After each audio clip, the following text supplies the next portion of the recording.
Hello, I'm initially no rally organiser for the right to refuse medical products for victims of psychiatrists, particularly. We're a collective of people who have been subjected to forced psychiatry and the people that stand with us. I'm looking once again, revisiting since the Productivity Commission and talked about the cost of persecution. They used other words for it. So when people who have been victims of forced psychiatry talk about mental health, we recognise that as persecution because that's what the mental health system of Australia does. People told, forced, coerced to be keepers of horrific secrets, violations that really need to be divulged rather than hushed up. But who to tell when told to never tell? Just lumped in with a secret, handed Pandora's box and persecuted if you open it, or even hint that you have such a thing and persecuted if you don't. Forced orders issued by authorities gone wrong. Those people who are forcibly shut up with chemicals that are so harsh upon the human body, they disable you. People who are then regarded as, by the rest of society, as an imbecilic vegetable, practically terms. They come up with things. That's how they treat us when we're in that position, being violated. And those victims of psychiatrists who suffer this violation, that is forced psychiatry, they're not permitted to air their knowledge on what was done to them. And this has got to change. Being silenced of all your skills, qualifications, ability to write, speak, or otherwise communicate, all that just said to be nonsense. That is not a society to live in. That is not an industry to cultivate. It is certainly not an industry that is necessary. It is a scam. Those people in Melbourne shouting scam, scam, scam, that's right. That's what forced psychiatry is, a bloody scam. Those who have come to claim the persecuted flesh for their own empowerment, they that side with the persecutors, they feast on the flesh of the persecuted and do nothing the persecuted people want, and look for ways to report them to the persecuting side, the psychiatrists, the clinical psychologists, and their coterie of mental health personnel, those who persecute.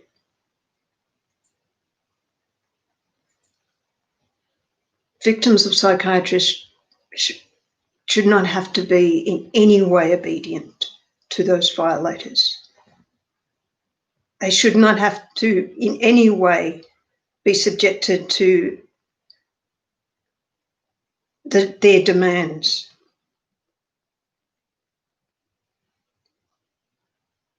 People need to stand by victims of psychiatrists, stand with them, and demand a ceasing of the persecution, an end to it, rather than being obedient to that rule of the psychiatrists who want to tell us all how to behave exactly like them. And what is that?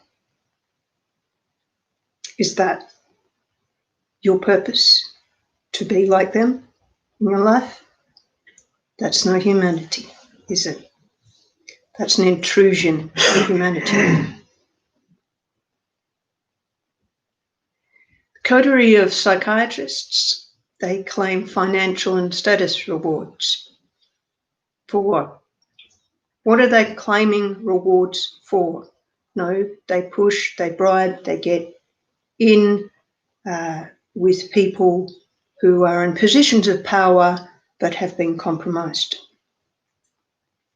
Those violating psi that are rewarded for their destruction of the people they're claiming to speak for, the people they denigrate and silence, the psi, as they call themselves, SPSY, or that symbol, are criminals. The psi are criminals, given power by other criminals in authority positions. That must be known. That must be understood. In an era where a psychiatrist that is a vicious child torturer is given a chair position in the organisation Victims of Torture, have you any idea what that would be like for victims of psychiatrists to know that they could never go to that organisation to speak of the torture that psychiatrists are doing, because that vicious, cruel child torturer psychiatrist is given a chair there. Not only given a chair there, but given a chair in the Royal Commission into the costs to the state of running a scam that is the mental health system.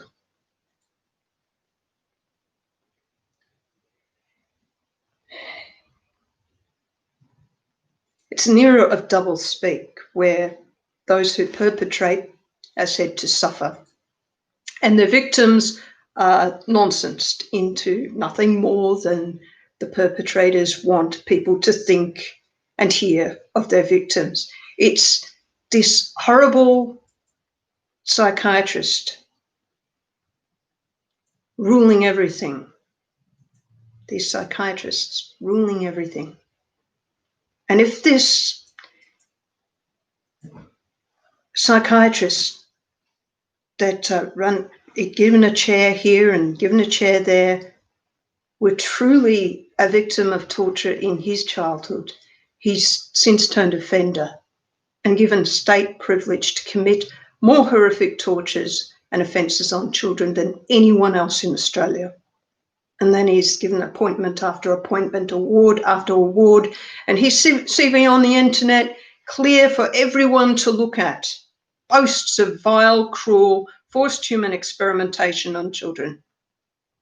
Psychiatrists really break the validity of high honours when their misdeeds are rewarded. So the Australian award system is nothing to be proud of because of their part in promoting that corruption that allows the vile, cruel exploitation racket that is the mental health system. Their role allows the violations to continue. We must all speak out against that. We must all push very hard to get our government to remove these acts of slavery, acts of cruelty, acts of torture, these high crimes that psychiatrists are permitted to keep inflicting on a quarter of the population.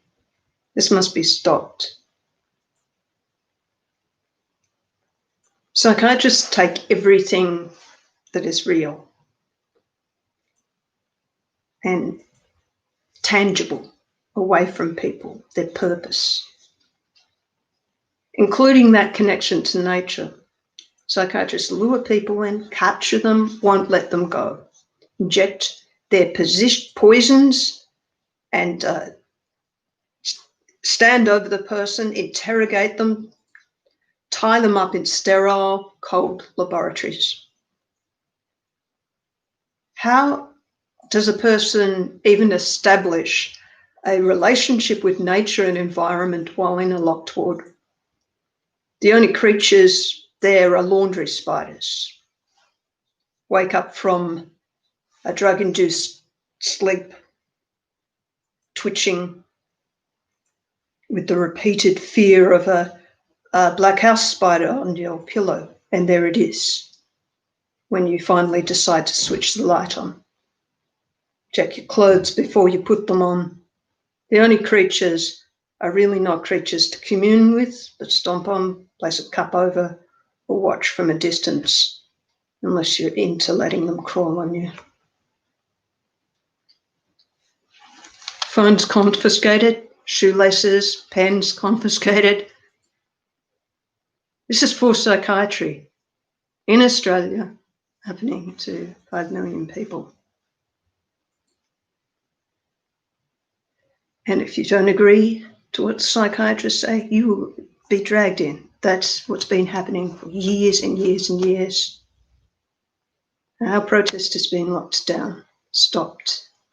So we're going to find a way to do this lawfully, legally, because victims of psychiatrists are not ever wanting to push things so far that they're dragged in there again and again and again, like they have been.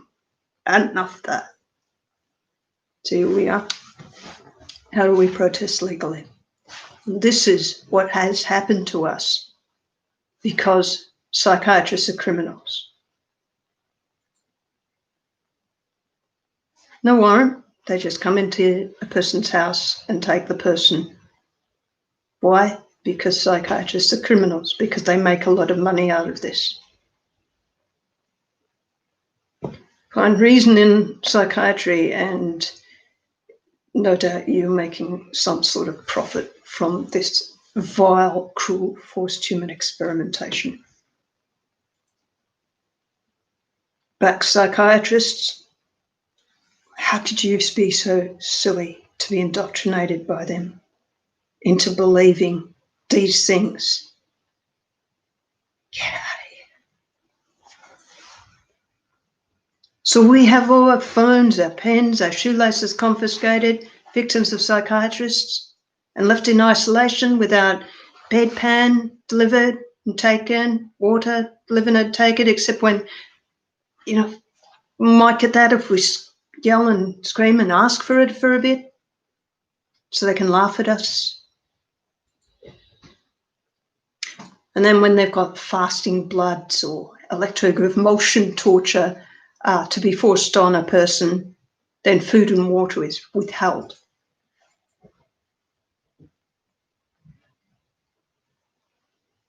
Sometimes a person in that situation, in sheer desperation, they're thinking shut down with neurotoxins, but still with a fight to survive, decides to write on the wall with their feces in protest. No one reads what's written and it quickly gets cleared off. The person has all limbs tied to a bed for days, weeks, months. They lie there in pain from neurotoxins injected in, unable to even move due to being tied up, let alone think freely. As the neurotoxins are now at the highest dose possible to be prescribed and another neurotoxin added. The average number of different neurotoxic drugs in a person subjected to forced psychiatry is 9, according to the ABS stats, and electroconvulsive torture inflicted as well. Every 2 to 3 days, another 12 electroconvulsions added on. This is what's been going on for years and years in Australia. This same stuff, and it is the one biggest thing in Australia in the legislature that needs to be changed. What is holding us back from doing that?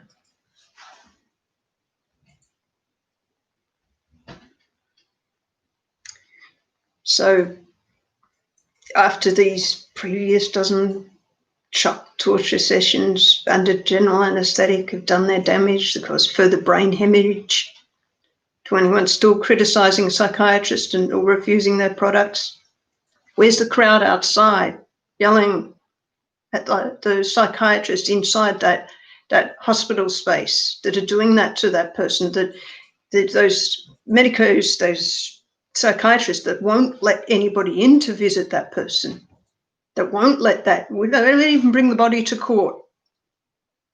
so that that person can then speak about what these violators are doing to them and demand a right for freedom from this slavery for forced human experimentation.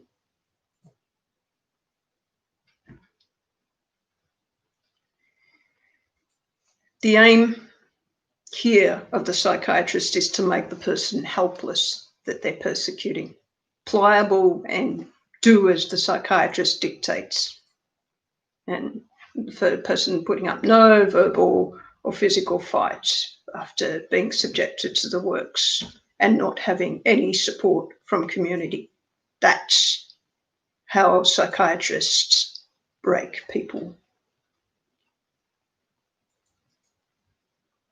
By telling families and friends that there's things wrong with the person that they're persecuting, by denigrating them, making those people believe that.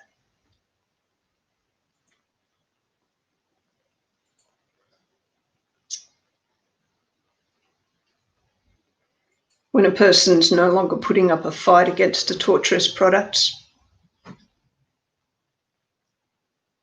that would increase and so would the deprivation. And one thing about deprivation of liberty and cutting people off from society and from nature, that's a huge breaking point as well. Now, these things are all different for different people because we're all different.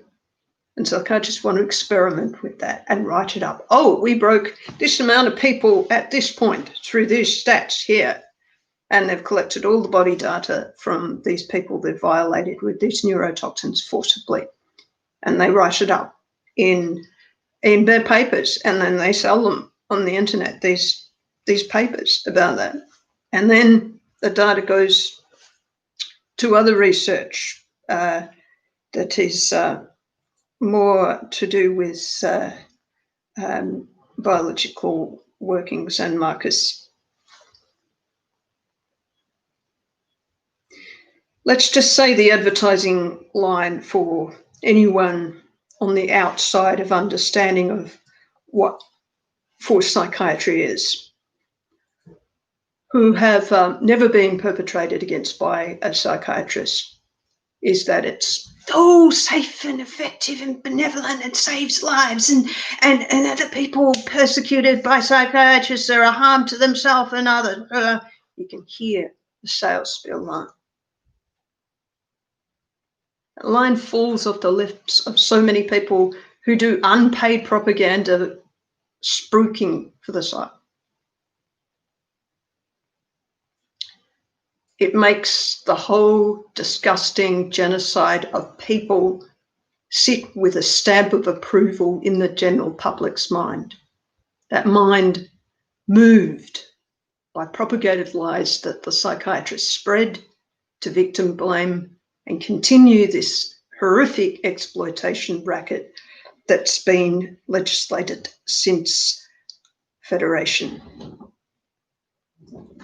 People don't even think to check what it is. People just go with the flow and ignore what is screamingly obvious. The torture of a quarter of the population of Australia for the purposes of lucrative, cruel human research. That's not okay. You've got to say that is not something that you can be okay with. That we as Australians agree that forced psychiatry is un-Australian. It is un-Australian because it is slavery. It is un-Australian because it is torture. And in this era, Australians do not want legislated torture and slavery and acts of genocide. And we do not want a topsy-turvy country that has crime on top and shuts our galleries and shuts our pubs and shuts the arts down and then cultivates and gives money to the very criminals that need to be shut down. Think about that. And the cost of that persecution is extremely high for Australia. And that is why the persecution by psychiatrists upon the Australian population must end now, not later, now.